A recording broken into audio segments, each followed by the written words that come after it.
Hello, my name is James Verdesoto. I'm a movie poster artist. I've been designing posters for over 30 years. Today we're going to break down every poster in the Marvel Cinematic Universe.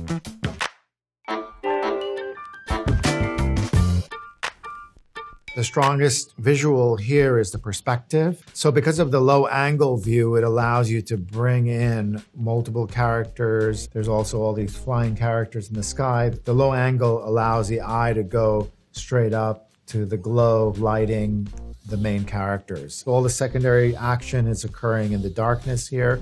The red is kind of offset by the blue. Here's an example of the Avengers comic book series, and you're seeing this very dramatic underview perspective that's used to hold all these characters together. If you notice here, you have these smaller characters that are very reminiscent of all these secondary characters here. They're actually identical in scale. You have the main actor looking outward in the same direction. You have Thor actually duplicated almost verbatim there, kind of with his flying cape. What's important with the comic book architecture is that you get a sense of full narrative in one frame, or a full experience in one frame, which is similar to the language of movie poster art.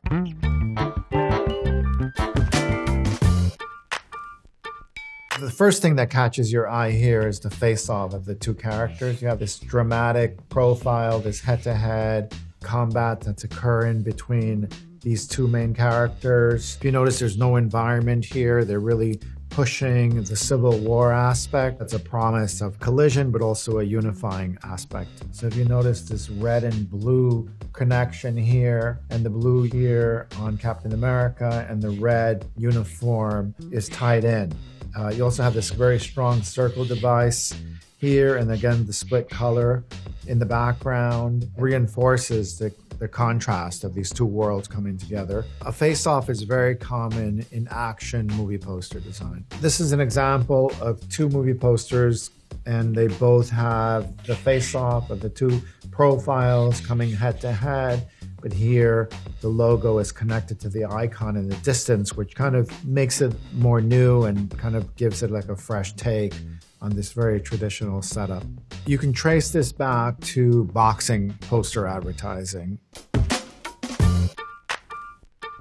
As you can see, the main Spider-Man superhero figure is dominating the poster there with the help of Iron Man. The two superheroes are kind of split to the left of the poster. It's the Spider-Man shadow. And then you have a very obvious environment, cliche landscape of New York City. And I think what's most obvious here is the lack of cohesion through color, and also there's nothing pleasing to the eye. Everything is fighting for attention. So if you notice, the scale relationship is very obvious. The use of lighting is very straightforward. The environment here of New York City kind of mixed in with the Washington Monument, which is a little confusing to the eye. You're not sure where that's coming from. And even the scale difference is just so obviously spliced together. Compared to this lead actor, the size difference is very crude. It seems like these worlds colliding are kind of creating confusion and chaos. This is an example of traditional head-in-the-sky approach to movie poster advertising. And the order here, I think, is stronger than in Spider-Man, but this really takes the heads in the sky to the next level, kind of in a way that is unworkable. Here you have a very traditional blue and the orange color palette. You have this very strong vertical doorway that's introducing a new character into the Marvel Universe. As a secondary take, you have the character's symbol layered into the doorway. And we also have the traditional action hero Ting of Light that's coming up behind the logo. And this female character that's portrayed in a very powerful, iconic stance that's very reminiscent of any superhero, which is very interesting to see brought into the Marvel Universe. And if you notice, there's a cat walking in the darkness on this side of the poster, which kind of is a nod to the story and to the fans. And I think the doorway reminds me of the Crow poster. So from a compositional perspective, you have this vertical doorway, and here it's kind of almost mirrors that other poster. What makes these posters work is the use of black space, creating this introduction of something new and unexpected that's coming our way. He's literally coming at you, a shot from this below angle, this explosion of clouds and fire around him, reinforcing his power. You also have this very dramatic smoke and cloud effect that's holding together the secondary cast. And then you have this very obvious introduction of the villain, which sets the stage for the tension of these three worlds colliding. But Marvel did not invent this strategy. If you look at this example in Untouchables, you have Al Capone dominating the poster. This looming figure in the distance, kind of pushed back, is very similar to the Captain America poster, where the villain is set into the distance. The villain sets the stage for the drama of the story.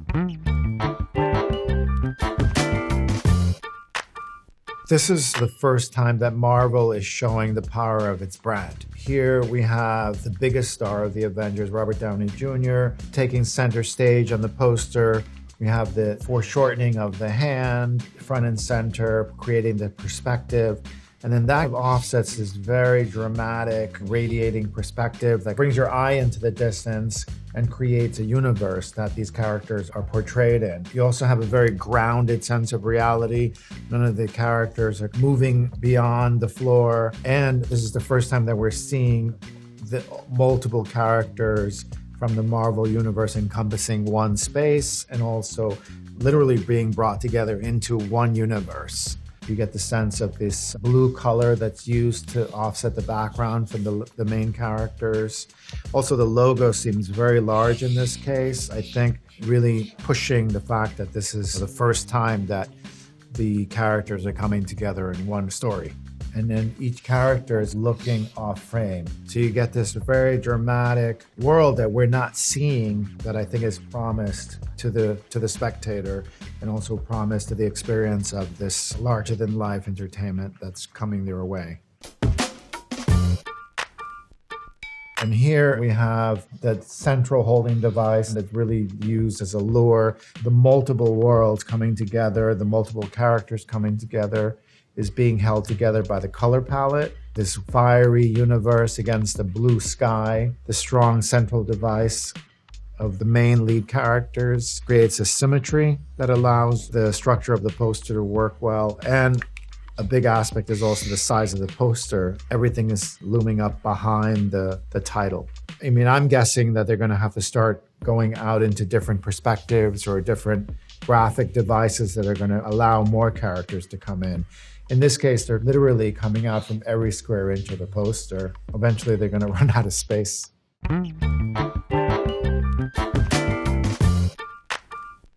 We can see that this graphic device that's being incorporated in the background as a holding element, but also creates this futuristic environment for the action that's front and center. We have this strong pyramid device here looming over the logo. Also, you have this very symmetrical universe that holds the city, brings it into the present day. In a similar way that this pyramid kind of reinforces the title treatment, it kind of mirrors creating this kind of wing-like shape behind the lead character. Almost forms an X from a distance. That's unifying everything. In using these graphic architectural devices, the design of this poster has a very structured, organized formation that occurs as new and exciting.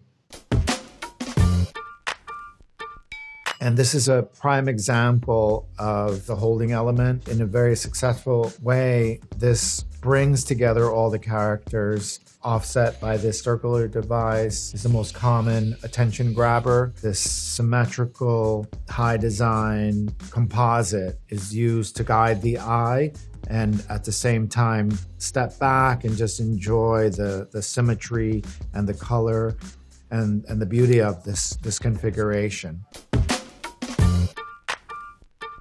What's important with this poster is this diagonal holding device that's new. You have all the secondary cast members being used behind the grid of this diagonal device that is separated by lines of light that allows the layering to occur within the multiple characters. The strong diagonal type is very unexpected, but also I think gives it a modern contemporary feel.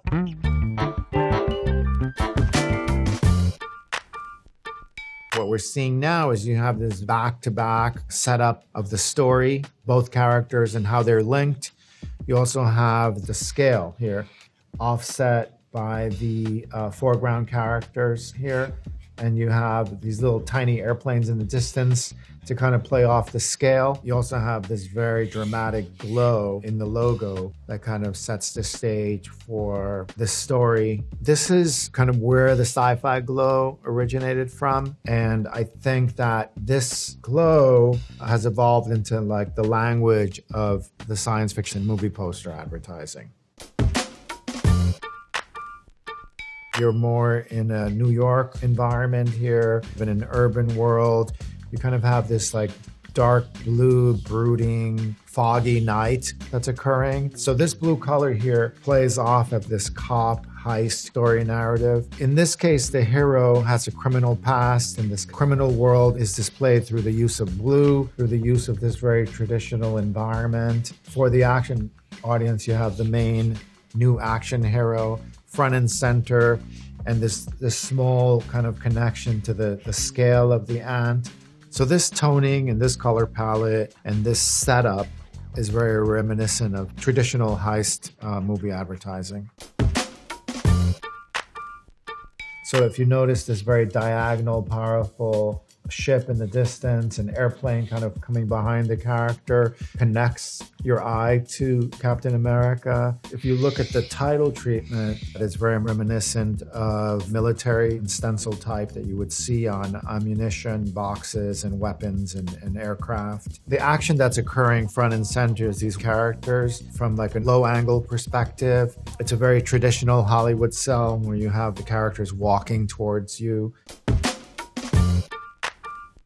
What's occurring here is a major shift in the way the female lead is portrayed. Here you have her in front of the hero in a powerful stance with her weapon drawn similar to the hero. The eye contact going off frame. All the action is leading towards the world that we're not seeing. And then this evolution of color dominate the poster. This use of green and purple and yellow combination against the gold typography gives it like a fresh perspective on the Marvel universe. Also, they're very serious, but there's a sense of comic attitude with the expression of these characters brings in a little contemporary edge, bringing up this new terrain of these, I don't know, I'm not sure what to call those characters, like wacky. The newness seems to come from the unique qualities of these characters. They're not what you expect from your superhero. They're using the ring and the device of fire as the holding element. This is an example of color being used to create a bigger excitement level. And also you notice that some of the characters are smiling. There's a sense of more fun, more action. There's this heartwarming baby Groot on his shoulder. He's holding the cassette player in his hand while he's shooting the weapon with the other hand. The female protagonist is front and center in a very powerful stance, equal to the male lead. And everything is exploding from this center sphere of this iconic holding element.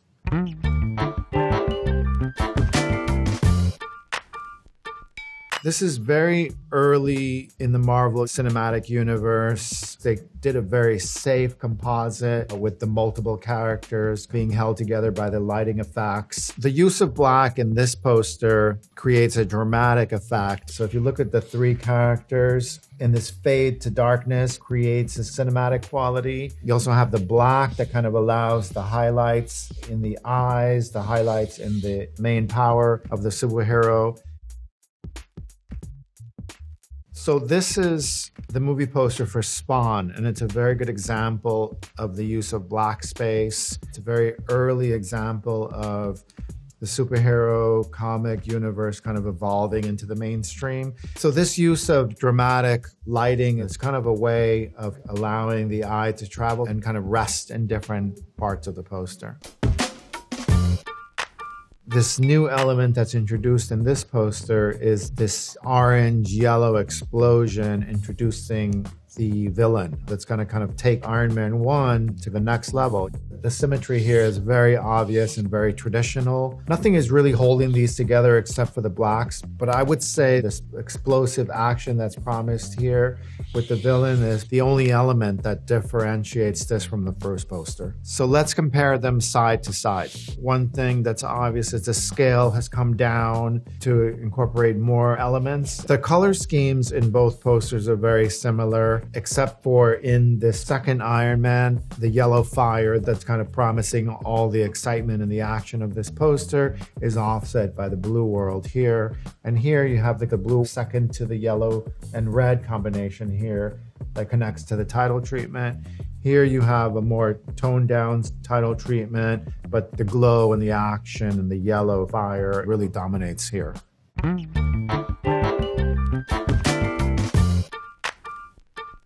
The most obvious introduction here is the romance. You see there's a romantic lead clutching the hero.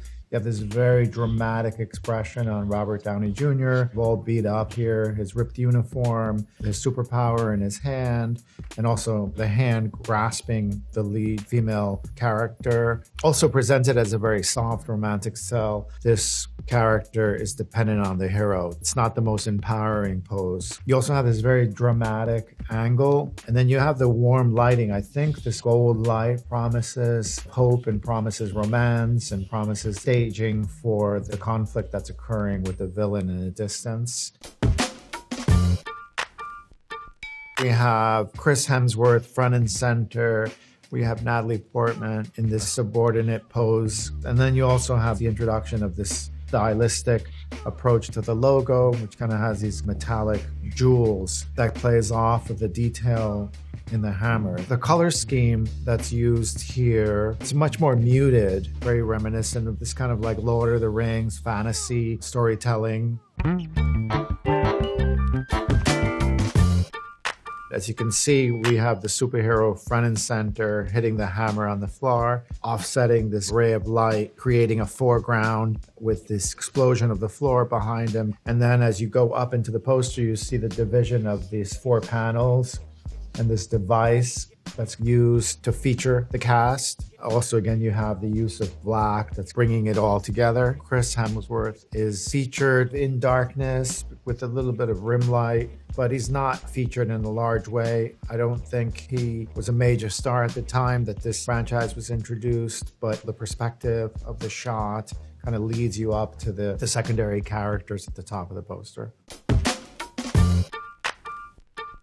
As you can see, the characters literally stepping out into the Marvel universe. One thing that's very notable here is the environment, this kaleidoscope universe that this character is stepping into also plays a big part in the character. You get this ring of fire that's creating the action and the movement of the cape coming through a portal, being introduced as the next superhero in the franchise. If you look at Marvel posters over time, you can see that a very traditional heads lockup has turned into this unexpected visual universe that brings in this promise of big entertainment, a bigger story, more characters, more environment, more color, more fun, the evolution into this large universe. This device also allows this poster to hold as many storylines and as many characters as possible,